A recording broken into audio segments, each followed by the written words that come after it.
అందరికీ నమస్కారం. నిన్నటి వీడియోలో చెప్పినట్టు అహ్మదాబాద్లోని bus rapid system. Good afternoon from Ahmedabad. మా ద్వారకా యాత్రలో ఇవాళ డే 9. ఈరోజు వీడియోలో మేము సందర్శించిన అహ్మదాబాద్ సమీపంలోని రుదాబాయ్ స్టెప్వెల్, మొదేరా సన్ టెంపుల్, రాణి కీ వావ్ మాతో పాటు మీరు చూస్తారు. సమయం కుదరకపోవడం వలన మన ఛానల్లోని వీడియోస్ ఒక్కొక్కటి లేట్గా అప్లోడ్ చేస్తున్నాను, ఏమీ అనుకోకండి. మ్యాప్స్లో సర్కిల్ లాగా కనపడుతున్నది ప్రపంచంలోనే అతిపెద్ద క్రికెట్ స్టేడియం అయినటువంటి నరేంద్ర మోడీ క్రికెట్ స్టేడియం. అహ్మదాబాద్లో పెట్రోల్ ప్రైస్ ₹96.50 ఉన్నింది. దాదాపు మన తెలుగు రాష్ట్రాల్లో కంటే ₹14 తక్కువ ఉన్నింది. ఇప్పుడు మేము అహ్మదాబాద్లోని రుడాబాయ్ స్టెప్వెల్ లేదా అదాలజ్ స్టెప్వెల్ దగ్గరికి వచ్చాం. ఇదొక అద్భుతంగా నిర్మించిన మెట్ల బావి. గుజరాత్లో ఇంకా కొన్ని ఇలాంటి మెట్ల బావి గల నిర్మాణాలు చాలానే ఉన్నాయి. వాటిలో ముఖ్యమైన వాటిలో ఈ 5 అంతస్తుల అదాలజ్ స్టెప్వెల్ ఒకటి. ఈ రుదాబాయ్ స్టెప్వెల్ చరిత్ర గురించి క్లుప్తంగా చెప్పాల్సి వస్తే 1498లో వాఘేవా రాజవంశానికి చెందిన రణవీర్ సింగ్ జ్ఞాపకార్థం తన భార్య రుదాదేవి నిర్మించిన అద్భుతమైన 5 అంతస్తుల మెట్ల బావి. అప్పట్లో దండై దేశ్ అని పిలువబడే ఈ ప్రాంతం రణవీర్ సింగ్ రాజ్యంలోని ఒక భాగం. ఈ ప్రాంతంలోని ప్రజలు కరువు కాటకాలతో ఇబ్బంది పడుతుంటే కనీసం త్రాగునీటి కోసం ప్రజలు ఏ కాలంలో కూడా ఇబ్బంది పడకూడదనే ఉద్దేశంతో ఈ బావి నిర్మాణం రాజు రణవీర్ సింగ్ ప్రారంభించారు. కానీ ఈ బావి నిర్మాణంలో ఉండగానే పొరుగు రాజ్యం రాజైన మహమ్మద్ బెగ్డా చేతిలో రణవీర్ సింగ్ చంపబడతాడు. రాజులేని జీవితం తనకెందుకని రాణి రుదాబాయ్ ప్రాణత్యాగానికి సిద్ధమవుతుంది. కానీ వివాహితుడైన మహమ్మద్ బెగ్డా ఆమెను బంధించి కొంతకాలం తర్వాత తనను వివాహమాడుతానంటాడు. ఇది ఇష్టం లేని రాణి రుదాబాయి ఒక్క షరతుతో ఆయనతో వివాహానికి ఒప్పుకుంటుంది. నా భర్త మొదలుపెట్టిన ఈ బావి నిర్మాణం అత్యంత అద్భుతంగా పూర్తి చేసి నన్ను వివాహమాడు అని చెబుతుంది. ఈ షరతుకు అంగీకరించిన మహమ్మద్ బెగ్డా అనతి కాలంలోనే మంచి శిల్పకళతో పాలరాతి మండపాలతో అద్భుతంగా ఈ బావి నిర్మాణం పూర్తి చేపించారు. తన భర్త ప్రజల కోసం మొదలుపెట్టిన ఈ బావి నిర్మాణం పూర్తి కాగానే ఒకవైపు మహమ్మద్ బెగ్డాతో వివాహ ఏర్పాట్లు జరుగుతుండగా మెట్ల బావి చుట్టూ ప్రదక్షిణ చేస్తానని చెప్పి రాణి రుదాబాయ్ ఈ బావిలోకే దూకి ప్రాణత్యాగం చేసుకుంది. తన ప్రాణత్యాగం వలన ఈ బావి నిరుపయోగం కాకూడదని భావించి ముందుగానే తన రాజ్యంలోని సాధువులను నా ప్రాణత్యాగం జరిగిన కొన్ని మాసాల తర్వాత పుణ్య నదీ జలాలను ఇందులో కలిపి పూజలు చేసి పుణ్యప్రదం చేసి ఆ తరువాత మీరు స్నానం ఆచరించి ఈ నీటిని శుద్ధిపరిచి ప్రజలకు అందుబాటులోకి తేవాలని వేడుకొని రాణి రుదాబాయి తన ప్రాణత్యాగానికి సిద్ధపడిందని చరిత్ర కథనం. రాజు మహమ్మద్ బెగ్డా ఆమెను వివాహమాడాలనే తపనతో ఈ బావి నిర్మాణం అత్యంత అద్భుతంగా హిందూ ఇస్లామిక్ శైలిలో అద్భుతంగా నిర్మించారని చరిత్రకారుల కథనం.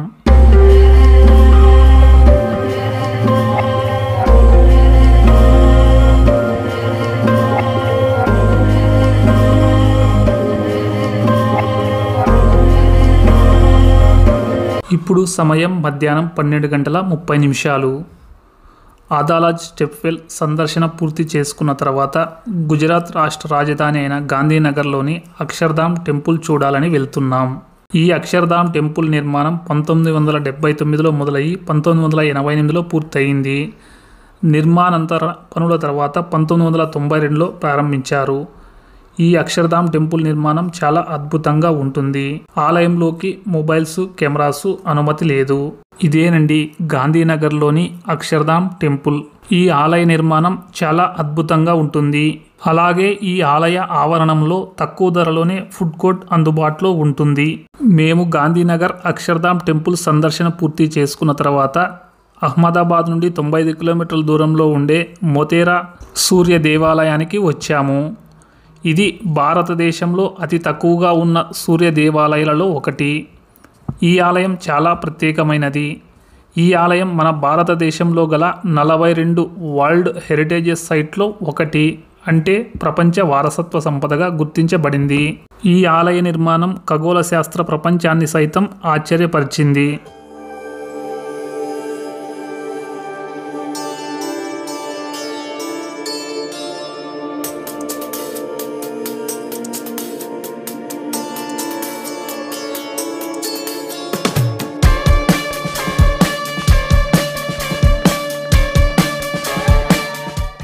ఆ కనిపిస్తున్నదే సూర్య దేవాలయం. 11వ శతాబ్దంలో చాళుక్య రాజవంశానికి చెందిన చక్రవర్తి 1వ భీమ్దేవ్ నిర్మించారు. ఆలయాన్ని గర్భాలయంతో కూడిన గూఢ మండపం, సభామండపం, సూర్యకుండలను కలిపి ఒకే వరుసలో దేనికది విడివిడిగా నిర్మించారు. ఇక్కడ సాధారణంగా సంభవించే భూకంపాలు, మరెన్నో ప్రకృతి విపత్తులు ఎన్నిటినో తట్టుకొని నిలబడ్డ ఈ ఆలయంలో ఎన్నో ప్రత్యేకతలు ఉన్నాయి. వాటిలో మొదటిది, ముఖ్యమైనది, సూర్యుడు భూమధ్య రేఖ దగ్గర ఉన్నప్పుడు భూమి మీద అన్ని ప్రాంతాల్లో రాత్రి పగళ్ళు సమంగా ఉంటాయి. దీన్నే సోలార్ ఈక్వినాక్స్ లేదా విషువత్తు అంటారు. ఇలా ఏడాదికి 2 సార్లు అంటే మార్చి 21 లేదా 22 మరియు సెప్టెంబర్ 22 లేదా 23 సంభవిస్తూ ఉంటుంది. సంవత్సరంలో ఇలా ఈ 2 రోజులలో మాత్రమే తొలి సూర్యకిరణాలు గర్భాలయంలో ఉన్న సూర్య భగవానుని పాదాలపై పడేలా 11వ శతాబ్దంలోనే సరిగ్గా లెక్కగట్టి ఈ ఆలయాన్ని ఎంత అద్భుతంగా నిర్మించారో. ముందుగా మెట్ల వరుసలతో కూడి ఉన్న సూర్యకుండ్ కొలను మనల్ని చూపు తిప్పుకోనివ్వదు. ఈ సూర్యకుండ్ నలువైపులా మెట్లు ఉండి చిన్నవి పెద్దవి మొత్తం కలిపి 108 ఆలయాలు ఉంటాయి. సౌర వ్యవస్థ ఆధారంగా నిర్మించిన ఈ ఆలయంలో 108 సంఖ్యకు ప్రత్యేక స్థానం ఉంది. ఖగోళ శాస్త్రం ప్రకారం సూర్యుడు 12 రాసుల్లో ప్రయాణిస్తాడు. సౌర కుటుంబంలో గ్రహాల సంఖ్య 9. 12 రాసులను 9 గ్రహాలతో గుణిస్తే వచ్చేది 108. అలాగే భూమి కన్నా సూర్యుడి వ్యాసం 108 రెట్లు ఎక్కువ. అలా 108 సంఖ్య ప్రతిబింబించేలా ఈ సూర్యకుండులో ఆలయాలు నిర్మించి ఉండవచ్చని పురావస్తు శాస్త్రవేత్తల అంచనా. మీకు కుడివైపున కనిపిస్తున్నది సభామండపం. సంవత్సర కాలంలో వచ్చే 52 వారాలను సూచిస్తూ 52 రాతి స్తంభాలతో నిర్మించిన ఈ మండప నిర్మాణం చాలా అద్భుతంగా ఉంది. ఇక ఎడమవైపు కనిపిస్తున్నది గర్భాలయం. సూర్యకుండు, సభామండపం, గర్భాలయం ఈ మూడింటి సముదాయమే సూర్యదేవాలయం. ముందుగా సభామండపం నిర్మాణ కౌశల్యం చూద్దాం రండి. 2001లో ఇక్కడ భూకంపం సంభవించినప్పటికీ కానీ ఈ ఆలయంలో ఎక్కడా ఒక పెచ్చు కూడా రాలలేదంట. కొసమెరుపు ఏమిటంటే 1970లో ఈ ఆలయానికి లోపల కొత్తగా నిర్మించిన నిర్మాణాలన్నీ నేలమట్టం అయ్యాయట. మండపంలోని 52 స్తంభాలపై చెక్కిన రామాయణ, మహాభారత గాథలతో పాటు దేవీ దేవతల శిల్పాలు నాటి సంస్కృతిని మనకి తెలియజేస్తున్నాయి. ఈ సభామండపం ఆశాంతం తూర్పు ఉన్న సూర్యకుండు కొలనులో ప్రతిబింబించేలా కట్టడం నిర్మాణ చాతుర్యంలోని మరో విశేషం. ఈ ఆలయంలోని శిల్పకళ గురించి, ఈ ఆలయంలోని అద్భుతాల గురించి ఎంత చెప్పుకున్నా తక్కువే అనిపిస్తుంది. సభామండపం ఈ సూర్యకుండు కొలనులో ప్రతిబింబించేలా, అలాగే ఇందాక చెప్పినట్టు సోలార్ ఈక్వినాక్స్ అంటే సంవత్సరం మొత్తానికి గాను పగలు రాత్రి సమంగా ఉండే 2 రోజులను 11వ శతాబ్దంలోనే పసిగట్టి ఆ 2 రోజులలో పడే తొలి సూర్యకిరణాలు ఈ సభా మండపం గుండా వెళ్లి గర్భాలయంలో ఉన్న సూర్య భగవానుని పాదాలపై పడేలా నిర్మించడం మరో అద్భుతం. ఇక గర్భాలయం ముందున్న గూఢ మండపం ప్రవేశద్వారానికి మకర తోరణం 2 స్తంభాల మీద నిలబెట్టి ఉంది. ఆలయంలోని సూర్య భగవానుడి విగ్రహం దాడికి గురైందా లేదా అపహరణ జరిగిందా అనేది ఇంతవరకు తెలియదు. ఇక ఆలయం కింది భాగం తిరిగేసిన కమలం మాదిరిగా కనిపిస్తుంది. ఆ కమలం రేకుల మీద ఉన్న 365 ఏనుగులు ఏడాది కాలంలో రోజుల్ని సూచిస్తాయి. దీన్ని గజపీఠిక అంటారు. అలాగే ఆలయం గోడపై ఉన్న 12 సూర్యుడి శిల్పాలు 12 నెలలను సూచిస్తాయి. గోడల మీద మనిషి జీవితాన్ని పుట్టుక నుండి చావు వరకు జరిగే పరిమాణ క్రమాన్ని అద్భుతంగా చెక్కారు. ఇలా ఎన్నో అద్భుతాలకు నిలవైన ఈ ఆలయం సందర్శన మాకు అమితమైన ఆనందాన్ని కలిగించింది. అలాగే ఈ ఆలయ పరిసరాల్లో మరియు మేము దీని తర్వాత వెళ్ళబోయే రాణి కీ వావ్ దగ్గర ఈ మధ్యకాలంలో వచ్చిన తెలుగు సూపర్ హిట్ సినిమా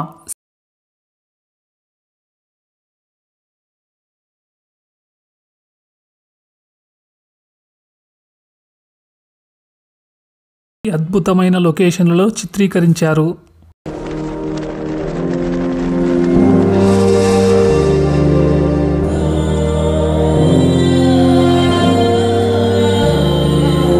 ఈ ఆలయం అహ్మదాబాద్ నుండి 100 కిలోమీటర్ల దూరంలో ఉంటుంది. మోతేరా సన్ టెంపుల్ సందర్శన తర్వాత అక్కడికి 40 కిలోమీటర్ల దూరంలోని గుజరాత్లోని పాటన్ టౌన్ సమీపంలోని రాణి కీ వావ్ సందర్శించడానికి వెళ్తున్నాం.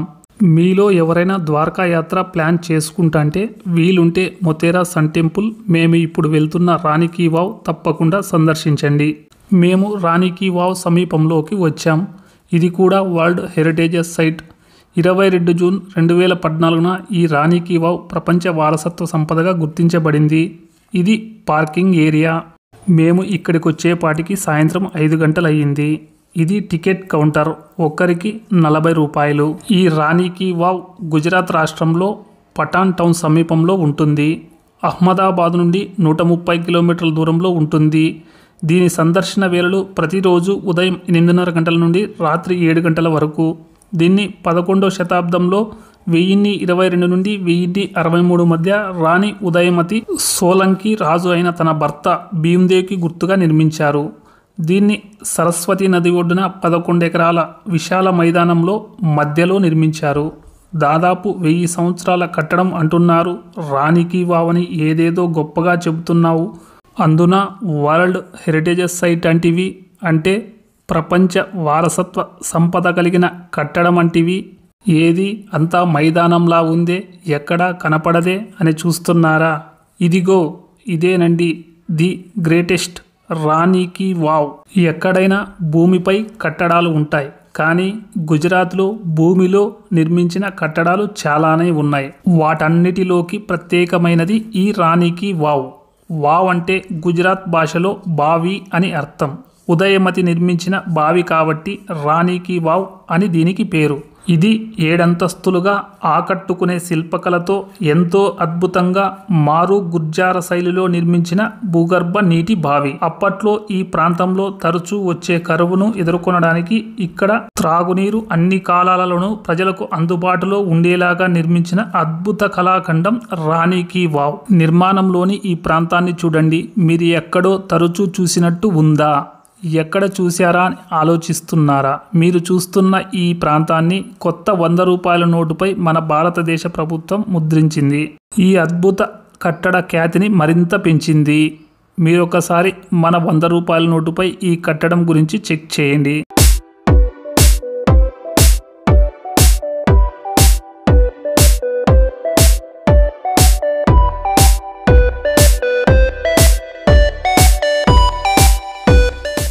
సరస్వతి నదికి వచ్చిన వరదల వల్ల 11వ శతాబ్దంలోనే నిర్మించిన ఈ రాణి కీ వావ్ ఇసుక మేటలతో నిండి ఎన్నో శతాబ్దాల పాటు బయట ప్రపంచానికి తెలియకుండా అలాగే ఉండిపోయింది.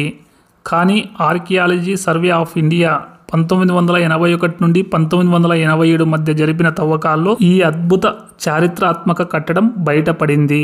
ఈ రాణి కీ వావ్ నిర్మాణం పైకి చూడడానికి దీర్ఘ చతురస్రాకారంలో ఉండగా లోపలికి వెళ్ళగా వలయాకారంలో ఉంటుంది. నేలపై నిర్మించిన ఏదైనా, ఉదాహరణకి తంజావూర్ బృహదీశ్వర ఆలయం లాంటిది, భూమి లోపలికి తిరిగేస్తే ఎలా ఉంటుందో అలా ఉంటుంది ఈ నిర్మాణం. ఈ రాణి కీ వావ్ కొలతలు 210 అడుగుల పొడవు, 65 అడుగుల వెడల్పు, 92 అడుగుల లోతు ఉంటుంది. పైనుండి ఇప్పుడు బావిలోని నీటి మట్టం ఉన్న దగ్గరికి వెళ్ళాలంటే అనేక మెట్లు దిగి వెళ్లాల్సి ఉంటుంది. ఎందుకంటే ఇది 7 అంతస్తుల భూగర్భ నిర్మాణం కాబట్టి. వెనుక వైపు నుండి చూస్తే ఈ రాణి కీ వావ్ నిర్మాణం ఎలా ఉంటుందో చూద్దాం పదండి. ఇదే బావి. ఈ బావి నిర్మాణం ఈ కట్టడంలో అత్యంత లోతులో ఉండి అక్కడి నుండి అంచెలంచెలుగా 7 అంతస్తులుగా భూమి ఉపరితలం వరకు ఈ రాణి కీ వావ్ కట్టడం ఉంటుంది. ఈ బావి చూడండి. బావి, దీని చుట్టూ ఈ నిర్మాణం ఎంత అద్భుతంగా నిర్మించారో. ఇందులోని శిల్పాలలో రాణి ఇందుమతి శిల్పాలు కూడా ఉన్నాయి. మేము రాణి కీ వావ్ సందర్శన పూర్తి చేసుకొని ద్వారకా వెళ్లే దారిలో గుజరాత్లోని మోర్బీ పట్టణంలో ఇవాళ రాత్రికి స్టే చేయాలని బయలుదేరాం. రాణి కీ వావ్ నుండి మోర్బీ పట్టణం 250 కిలోమీటర్ల దూరంలో ఉంటుంది. ఇప్పుడు సమయం రాత్రి 7 గంటలు. కానీ ఇక్కడ ఇంకా సూర్యాస్తమయం అవలేదు. ఇంకా మేము వెళ్ళాలనుకుంటున్న మోర్బీ టౌన్కి 110 కిలోమీటర్ల దూరంలో ఉన్నాము. ఇందాకటి వరకు చిన్న రోడ్లు, గ్రామాల మీదుగా ఇప్పుడే స్టేట్ హైవే 7 4వేలోకి ఎంటర్ అయ్యాము. డిన్నర్ కోసం దారిలోని హానెస్ట్ రెస్టారెంట్ దగ్గరికి వెళ్తున్నాం. ఇక్కడ అనేక రకాల ఫుడ్ కోర్ట్లతో కూడి ఈ హానెస్ట్ రెస్టారెంట్ ఉండింది.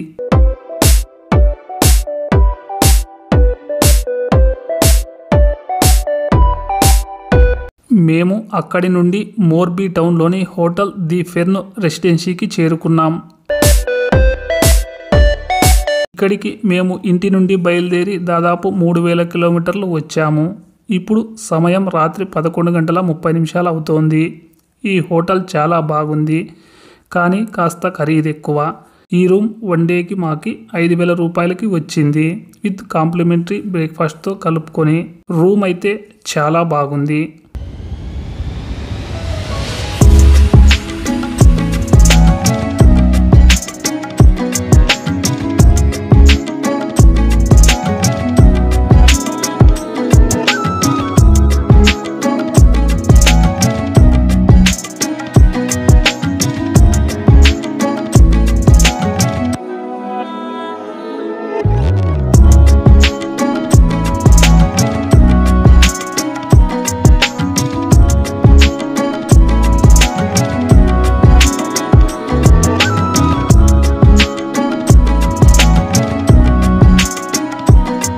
నెక్స్ట్ వీడియోలో ద్వారకా ప్రయాణం, ద్వారకాధీశుడైన శ్రీకృష్ణుడు వారి ఆలయ దర్శనం, ద్వారకా గురించి పూర్తి వివరాలతో వీడియో ఉంటుంది.